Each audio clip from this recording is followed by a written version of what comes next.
Marcus Chun had been living on Station Kepler 442b for 3 years when the Zephyrian delegation arrived.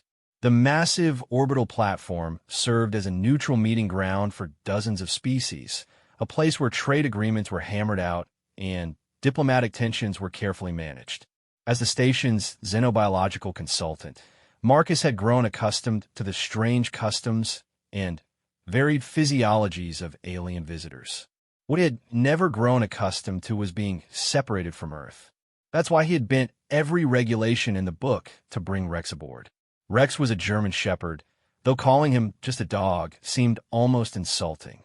The animal had been Marcus's companion through graduate school, through the grueling selection process for the diplomatic corps, and through the lonely months of space travel to reach this distant outpost.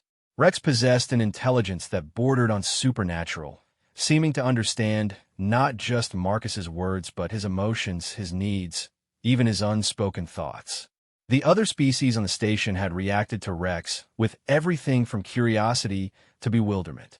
The crystalline Vortani found the concept of interspecies companionship fascinating from an academic standpoint. The insectoid Thackeray were simply confused by the idea of keeping another creature for emotional rather than nutritional purposes. But most species had grown to accept Rex's presence, even finding his calm demeanor and protective instincts somehow reassuring. The Zephyrians were different. Marcus first noticed their reaction during the welcoming ceremony in the station's central plaza. Rex had been lying quietly at Marcus's feet, as he always did during formal events when a Zephyrian ambassador approached their delegation. The aliens were impressive in their own right, standing nearly 8 feet tall with elongated limbs and skin that shifted color based on their emotional state.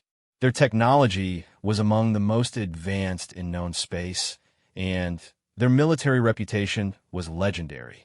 Ambassador Kethvar's skin flashed a deep crimson when his gaze fell upon Rex. The color was so intense that several nearby diplomats instinctively stepped back. Marcus felt Rex tense beneath his hand, the dog's ears pricking forward as he sensed the sudden tension in the air. "What is that creature?" Kethvar's voice carried through the universal translator with unmistakable disgust. "This is Rex," Marcus replied calmly, though his hand moved protectively to rest on the dog's head. "He's my companion." The ambassador's skin darkened further, cycling through shades of red and purple that Marcus had never seen before. "Companion? You keep a predator as a pet."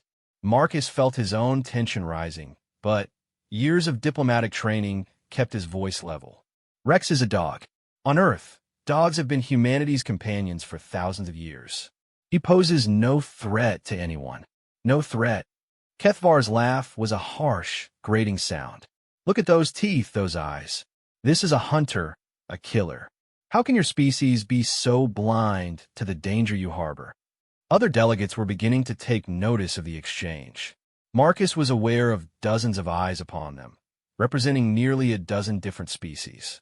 The Galactic Council took these diplomatic missions seriously, and any disruption could have far-reaching consequences for humanity's standing in the interstellar community. "I assure you, Ambassador, Rex is completely harmless," Marcus said. "He's been living on this station for 3 years without incident." "Harmless?" Kethvar's skin was now pulsing with waves of angry color. "Do you take us for fools, human? We know the nature of such creatures. We have seen what pack hunters can do when they turn savage." Rex whined softly, pressing closer to Marcus's leg. The dog could sense the hostility radiating from the Zephyrian, and his protective instincts were beginning to surface. Marcus could feel the animal's muscles coiling, ready to spring to his defense if necessary. "Perhaps," interrupted Ambassador Yix of the Vortani Collective, her crystalline form chiming softly as she spoke, "we should move this discussion to a more private setting. The ceremony is meant to welcome our Zephyrian friends, not to debate the merits of human pet ownership." Kethvar's gaze never left Rex, and his skin continued its angry pulsing. "There will be no need for private discussion. My position is simple, that creatures should not be allowed to roam free among civilized beings. It should be caged at minimum or better yet, removed from the station entirely. Marcus felt something cold settle in his stomach. Removed, destroyed, Kethvar clarified, and the word hung in the air like a physical weight. It is the only way to ensure the safety of everyone aboard this station. The plaza fell silent. Even the usual hum of conversation from other groups seemed to fade away as the gravity of the ambassador's words sank in. Marcus's hand tightened on Rex's head, feeling the dog's steady breathing, the warmth of his fur, the absolute trust in the way Rex leaned against his leg. "That's not happening," Marcus said quietly. Kethvar's skin flashed, so bright it was almost blinding. "You would risk diplomatic relations between our species for the sake of one animal." "I would protect my friend," Marcus replied. "Rex has done nothing wrong. He's harmed no one, threatened no one. Your fear doesn't justify his death." The Zephyrian ambassador drew himself to his full height, towering over Marcus and every other being in the vicinity. When he spoke, his voice carried the weight of authority accumulated over decades of negotiations and conflicts. "Human, you clearly do not understand the gravity of your situation. The Zephyrian Republic does not make idle demands. That creature represents a clear and present danger to the security of this station.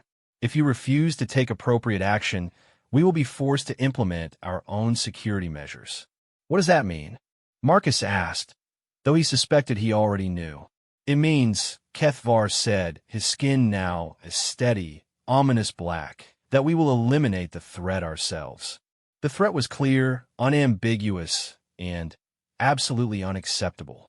Marcus felt something shift inside his chest, a heat that had nothing to do with the station's climate controls. He looked down at Rex, who was watching the exchange with intelligent brown eyes, trusting his human to handle whatever strange situation they had found themselves in. "Ambassador," Marcus said, his voice carrying a new edge that made several nearby beings unconsciously step back, "I suggest you reconsider your position." For the first time since the conversation began, Kethvar's skin flickered with a different color, a brief flash of yellow that the translation systems identified as uncertainty. But it passed quickly, replaced once again by the deep black of resolve. "There is nothing to reconsider, human. The decision has been made." Marcus looked around the plaza, taking in the faces of the various delegates, seeing expressions ranging from concern to curiosity to careful neutrality. These beings didn't understand what they were witnessing. They saw a simple diplomatic dispute, a cultural misunderstanding that would be resolved through careful negotiation and compromise. They had no idea that they had just declared war on a species that had spent 10,000 years perfecting the art of protecting what they loved. Marcus's smile was perfectly diplomatic, perfectly controlled, and absolutely terrifying to anyone who knew how to read the subtle signs of human emotion. "I see. Well then, Ambassador Kethvar, I believe this concludes our welcoming ceremony. Please enjoy your stay on Station Kepler 442b. He turned and walked away, Rex trotting calmly at his side, leaving behind a plaza full of confused and increasingly worried diplomats. As they made their way through the station's corridors, Marcus's mind was already working, calculating, planning. The Zephyrians had made their position clear. Now it was time to show them exactly what they had gotten themselves into. Rex looked up at his human, tail wagging slightly, completely unaware that his very existence had just become the focal point of what might become the shortest diplomatic crisis in galactic history.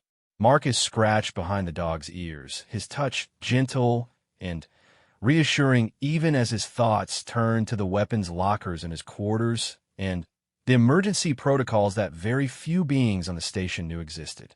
"Don't worry, boy," he whispered as they entered the transport tube that would take them to the residential section. "Nobody's going to hurt you. I promise." It was a promise he intended to keep. Regardless of the cost, the attack came at 0347 station time, during the third sleep cycle when most of the residential sectors were quiet and the security patrols were at their lightest. Marcus had been expecting it, but the brazenness still surprised him. The Zephyrians had sent a full tactical team, 6 of their elite warriors in powered armor, moving through the station's maintenance corridors with military precision. They had underestimated two things: human paranoia and the station's security chief. Security Chief Gornax was a hegemony veteran, a scarred and grizzled warrior whose species had been fighting wars when most of the current galactic powers were still discovering fire. He had taken one look at the Zephyrian ambassador's posture during the welcoming ceremony and quietly activated what he called his trouble protocols.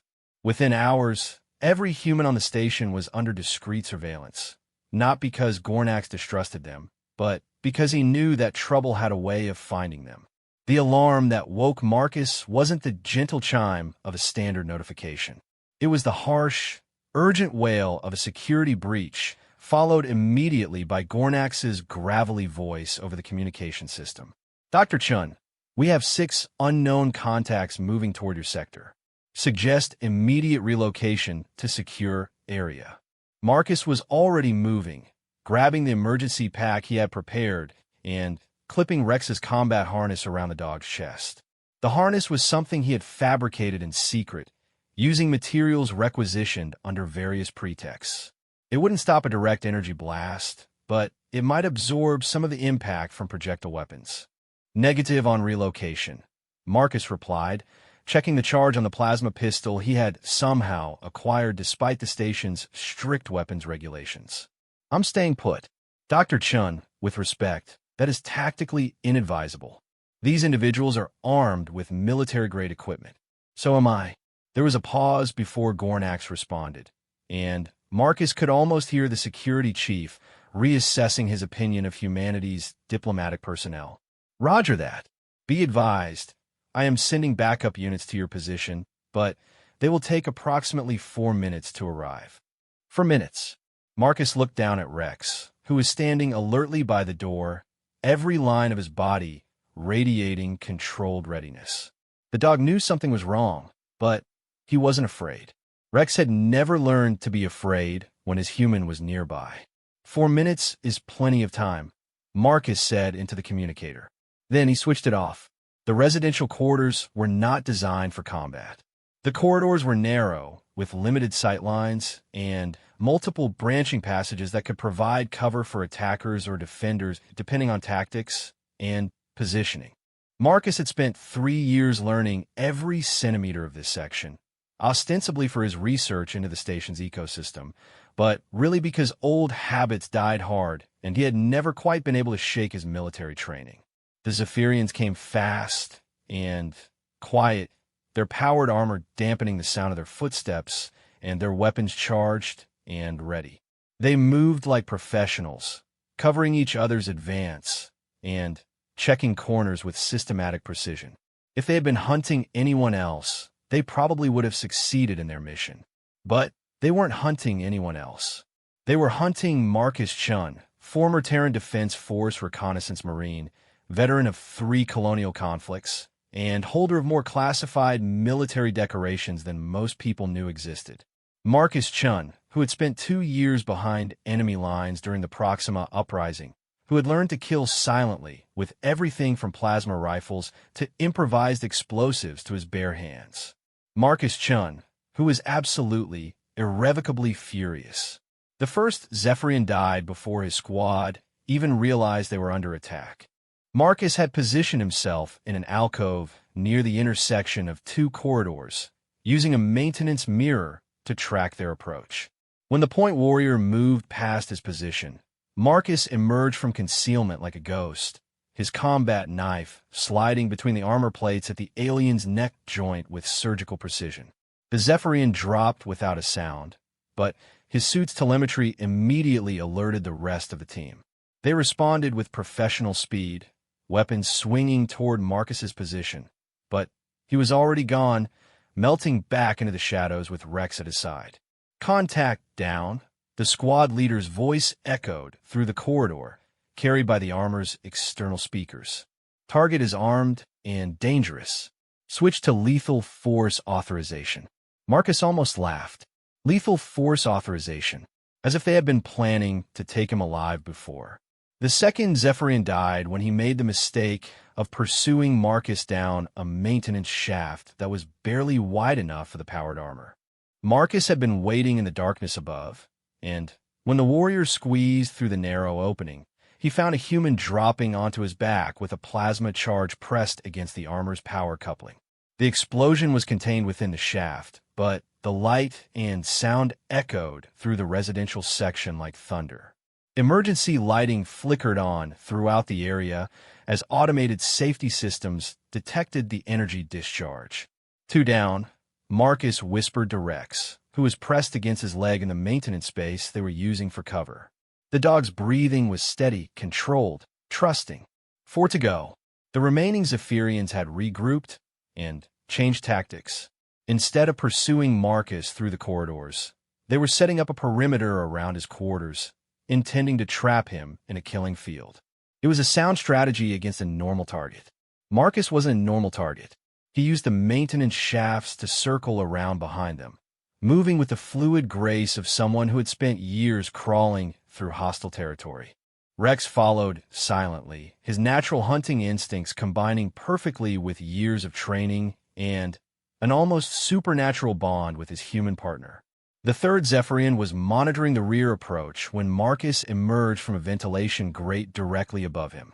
The warrior had perhaps half a second to register the threat before Marcus landed on his shoulders, driving a plasma knife through the armor's helmet seal. But this time, Marcus wasn't quick enough to avoid the death reflexes. The Zephyrian's weapon discharged as he fell, a wild spray of energy bolts that scorched the walls and ceiling. One of the blasts caught Marcus across the ribs, spinning him around and sending him crashing into the corridor wall. Rex snarled, a sound that contained 10,000 years of evolutionary fury, and launched himself at the nearest remaining Zephyrian. The dog's combat training took over, his jaws clamping down on the warrior's weapon arm with bone-crushing force. The alien's armor protected him from the worst of the damage, but the impact was enough to send him stumbling backward. Marcus rolled to his feet, ignoring the burning pain in his side where the energy blast had seared through his protective vest. The fourth Zephyrian was turning his weapon toward Rex, and something cold and terrible settled in Marcus's chest. The plasma rifle he had hidden in the emergency equipment cache was in his hands before he consciously decided to retrieve it. The first shot took the Zephyrian center mass, punching through the powered armor's chest plate like it was made of paper. The second shot was unnecessary, but Marcus fired it anyway. The fifth warrior was already retreating, calling for backup over his suit's communication system. Marcus let him run for exactly 3 seconds before putting a plasma bolt between his shoulder blades. That left the squad leader, who had positioned himself in the main corridor with a clear field of fire toward Marcus's quarters. He was a veteran. Marcus could tell from his positioning and the way he moved. This one wouldn't be taken by surprise or stealth. This one would require a different approach. Marcus keyed his communicator back on. Gornax, what's the status on those backup units? 30 seconds out. Are you still secure? More or less. I need you to cut power to residential section 7 for exactly 10 seconds. Dr. Chun, that will disable life support, artificial gravity, and emergency lighting. I'm counting on it. There was another pause. 10 seconds. On your mark. Marcus positioned himself at the intersection. Rex crouched beside him. In the distance, he could see the squad leader's position, marked by the faint glow of the armor's status lights. The Zephyrian was patient, professional, waiting for a clear shot. Marcus whispered. The lights went out. Gravity disappeared. Life support systems shut down with a mechanical sigh. In the absolute darkness and silence that followed, Marcus pushed off from the wall and flew down the corridor like a guided missile, Rex somehow staying beside him despite the lack of gravity. The squad leader's armor had night vision, but it took crucial milliseconds to adjust from the station's normal lighting to complete darkness. Marcus covered the distance in 8 seconds. His momentum carried him directly into the Zephyrian, and they tumbled together in the zero gravity, grappling for position and advantage. The alien was stronger, but Marcus was more experienced in zero-G combat. More importantly, Marcus was fighting for Rex's life. The struggle lasted perhaps 30 seconds before Marcus managed to work his knife between the armor plates at the warrior's throat. The Zephyrian went limp just as the lights came back on, and gravity reasserted itself, dropping both combatants to the deck with a heavy thud. Marcus lay there for a moment, breathing hard and bleeding from half a dozen cuts and burns. Rex padded over and licked his face, tail wagging slightly, as if they had just finished a particularly energetic game of fetch. "Good boy," Marcus whispered, scratching behind the dog's ears. "Good boy." Gornax's security team arrived 2 minutes later to find Marcus sitting against the corridor wall with Rex in his lap, surrounded by the scattered remains of a Zephyrian tactical squad. The security chief took one look at the scene and made a note to himself to significantly upgrade his assessment of human defensive capabilities. "Dr. Chun," Gornax said carefully. "Are you injured?" Marcus looked up at the massive alien, his expression perfectly calm despite the blood seeping through his clothing. "Nothing serious. How's the diplomatic situation?" "Deteriorating rapidly.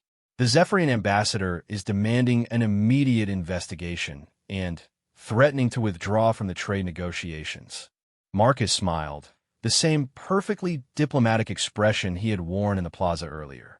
"Well then, I suppose we should go have a conversation with Ambassador Kethvar. I have a feeling he's going to be very interested in discussing the terms of Rex's continued presence on this station." Rex yawned and settled more comfortably in Marcus's lap, completely unconcerned with the diplomatic crisis swirling around them. As far as the dog was concerned, his human had handled the problem, and now everything was right with the universe again. Marcus's smile grew wider as he considered exactly what those negotiations were going to look like. The emergency session of the Galactic Council convened 6 hours after the incident, with representatives from every major species in the sector attending via holographic link. The main conference chamber of Station Kepler 442b had been transformed into a makeshift courtroom, with Ambassador Kethvar sitting at one end of the curved table and Marcus at the other, Rex lying calmly at his feet. The atmosphere was tense enough to cut with a knife. Mediator Prime Vexhai of the Altrurian Commonwealth called the session to order, her 4 arms moving in the complex gestures that indicated formal diplomatic protocol was now in effect. The Altrurians were known throughout the galaxy for their absolute neutrality and their skill in resolving conflicts between incompatible species. This emergency session has been called to address the incident involving the human Marcus Chun and members of the Zephyrian diplomatic mission, Vexhai announced. "Ambassador Kethvar, please present your formal complaint." The Zephyrian ambassador's skin was a deep, angry red as he rose to his full height. "Honored mediator, members of the council, what transpired here was nothing less than an unprovoked attack on a peaceful diplomatic mission. Dr. Chun murdered 6 members of my security detail in cold blood, demonstrating the savage nature that we warned this council about." Marcus listened with interest, noting the careful phrasing that completely omitted any mention of why the security team had been in the residential sector in the first place. "The presence of that predator," Kethvar continued, gesturing toward Rex, "represents a clear violation of galactic security protocols. When we attempted to address this threat through proper channels, the human responded with violence. This is exactly the kind of unpredictable, dangerous behavior we have come to expect from humanity's representatives." Several council members shifted uncomfortably. The reputation of humanity in galactic politics was still being established, and incidents like this could have far-reaching consequences for their species' standing in the interstellar community. "Dr. Chun," Mediator Vexhai said, "please present your response to these charges." Marcus stood slowly, his movements careful due to the medical bandages beneath his diplomatic attire. He had refused the alien medical treatments offered by the station's medical staff, preferring to rely on human first aid techniques and his own body's healing abilities. The visible evidence of his injuries only served to emphasize the violence of the previous night's encounter. "Honored mediator," Members of the council, Marcus began, his voice carrying the measured tones of someone accustomed to addressing authority figures. I would like to begin by presenting evidence to the council. He activated a holographic display that materialized above the conference table. The image showed the corridor outside his quarters, recorded by the station's security system during the attack. The timestamp clearly indicated the early morning hours, and the footage showed 6 heavily armed Zephyrian warriors moving through the residential section with obvious hostile intent. As you can see, Marcus continued, Ambassador Kethvar's peaceful diplomatic mission consisted of 6 individuals in powered armor carrying military-grade weapons, moving through civilian quarters at 0347 station time. I would ask the Council to note that there is no legitimate diplomatic reason for such a force to be in the residential section at that hour. The footage continued, showing Marcus's defense of his quarters with clinical precision. Even viewed from the limited perspective of the security cameras, it was clear that he was vastly outgunned and responding to an immediate threat to his life. Ambassador Kethvar's skin flickered with yellow uncertainty before returning to angry red. That creature posed an immediate danger to every being on this station. Based on what evidence? Marcus asked quietly. Rex has been living on this station for 3 years without a single incident. He has interacted peacefully with dozens of species, including children of various races who found him interesting. The station's own security records, which I am prepared to present to this council, show 0 complaints, 0 incidents, and 0 security concerns related to his presence. He paused, letting that sink in before continuing. The only threat Rex has ever posed to anyone was the threat he posed to your warriors when they attempted to break into my quarters in order to kill him. Mediator Vexhai consulted her diplomatic protocols. Dr. Chun, the Zephyrian delegation maintains that your companion represents an inherent biological threat based on his nature as a predator species. How do you respond to this concern? Marcus smiled, and there's something in that expression that made several council members unconsciously shift backward. I'm glad you asked about predator species, Mediator. Rex is indeed a predator, evolved from wolves that hunted in packs across Earth's landscapes for millions of years. But I think the Council might be interested to know that Rex is not the only predator currently present in this chamber. The holographic display changed, showing detailed biological scans of every species represented in the room. Metabolic rates, dental structures, digestive systems, and hunting behaviors scrolled past with clinical precision. The Zephyrians, Marcus continued conversationally, evolved from pack hunters themselves. Their elongated limbs and enhanced reflexes are adaptations for pursuit predation. The Vortani supplement their crystalline energy absorption with the hunting and consumption of various silicon-based life forms on their homeworld. Even our distinguished mediator species practices a form of cooperative hunting, using their multiple limbs to coordinate complex ambush tactics. The room fell silent as the implications became clear.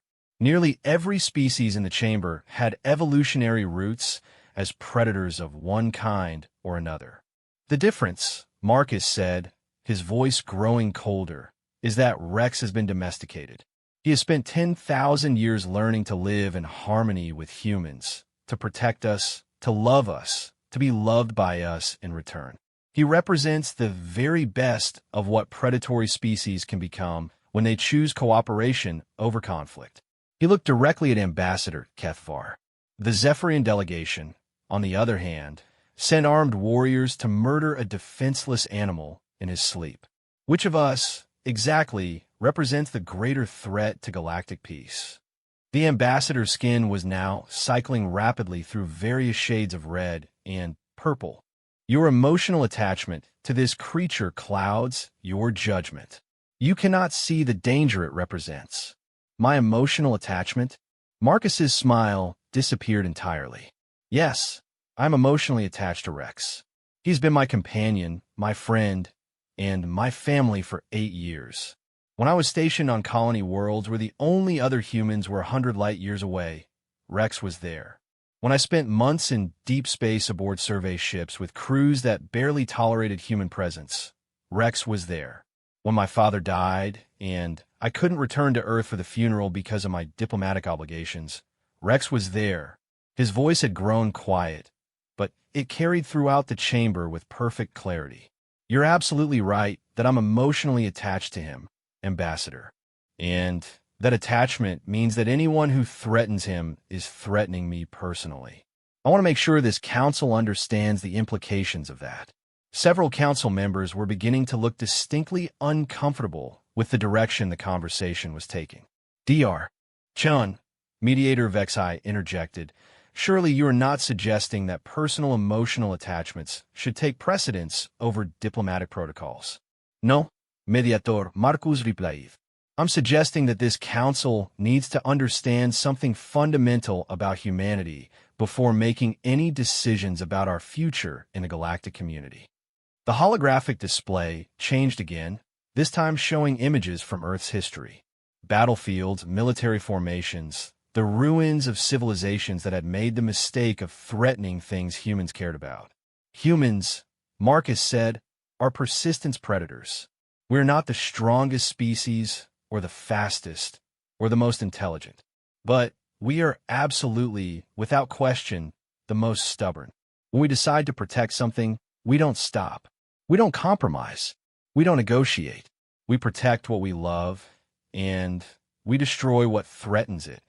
And we keep doing both of those things until the threat is eliminated or we are dead. The images cycling through the hologram were getting more recent, more technologically advanced. Space battles, orbital bombardments, the glassed remains of worlds that had opposed human expansion. Rex is not just my pet, or my companion, or even my friend, Marcus continued.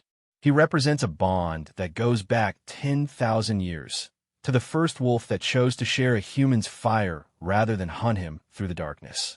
He represents every positive quality that humans aspire to: loyalty, courage, unconditional love, selfless protection of the innocent. The hologram settled on an image of Rex himself, sleeping peacefully in Marcus's quarters, completely trusting and vulnerable. So when Ambassador Kethvar decided that Rex needed to die, he wasn't just threatening one dog. He was threatening the very concept of that bond. He was telling humanity that our most sacred relationships are subject to the approval of other species, that what we love can be taken from us whenever it becomes inconvenient for galactic politics. Marcus looked around the chamber, meeting the eyes of every council member in turn. I want to be very clear about this. That is not acceptable to us. It will never be acceptable to us. And any species that thinks they can force us to accept it is going to learn exactly why humans have never lost a war that we decided was worth fighting. The chamber was completely silent now. Even Ambassador Kethvar had stopped his angry color cycling, his skin now a pale, uncertain yellow. The choice before this council, Marcus concluded, is very simple. You can accept that Rex poses no threat to galactic security, just as dozens of species have already accepted during his 3 years on this station. Or you can side with the Zephyrian position that humans should not be allowed to maintain the emotional bonds that define our species. He reached down and scratched behind Rex's ears, the dog's tail wagging slightly at the familiar gesture. But I want you to understand that if you choose the second option, you will be choosing war with humanity. Not a diplomatic crisis, not a trade dispute, not a temporary cooling of relations. VAR.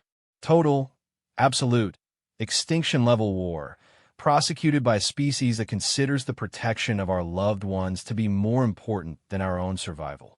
Marcus sat back down, his presentation complete. Rex yawned and shifted position, completely oblivious to the fact that his continued existence had just become the focal point of what might be the most important diplomatic decision in galactic history. Mediator Vexai consulted with her advisors for several minutes before addressing the chamber. The council will recess for deliberation. We will reconvene in 1 standard hour to announce our decision. As the various representatives filed out of the chamber, Ambassador Kethvar approached Marcus's position. The Zephyrian skin was now a mixture of colors that the translation system couldn't identify. "Human," he said quietly, "you would really go to war over one animal?" Marcus looked up at him, and his expression was perfectly calm, perfectly reasonable, and absolutely terrifying. "Ambassador, if you had done your research on humanity before threatening Rex, you would know that we once fought a war that killed 60 million of our own people because we couldn't agree on whether it was acceptable for one human to own another human as property." He stood up, bringing himself closer to the towering alien's eye level. "Rex isn't property. He's family. And yes, we would burn the galaxy to ash before we let anyone hurt our family." Rex wagged his tail and licked Marcus's hand, completely trusting that his human would handle whatever strange situation they had found themselves in. Ambassador Kethvar stared at them both for a long moment, then turned and walked away without another word. When the council reconvened an hour later, his delegation formally withdrew their complaint and issued a public apology for the misunderstanding that had led to the incident. Rex was officially recognized as the first non-sapient being to receive diplomatic immunity, and human emotional bonds were formally acknowledged as a protected aspect of their species' cultural heritage. But the real message had been received loud and clear by every species in the galactic community. If you want to coexist peacefully with humans, you don't threaten their dogs.